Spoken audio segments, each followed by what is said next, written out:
Alright, let's go. Mukbang for today. Yummy. Super, super yummy. Okay. Habang tayo ay nagmumukbang, ay nag-iisip naman ako dyan kung ano ang next kong gawin. So, ayan. Bakit kaya?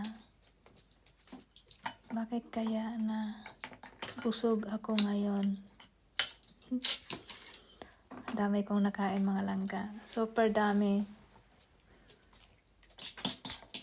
Kaya, ito pa, lamon pa. Tumaba na ako ng tumaba. Pero okay lang, basta healthy and happy. So, ito yung niluto ko kanina na, yung munggo.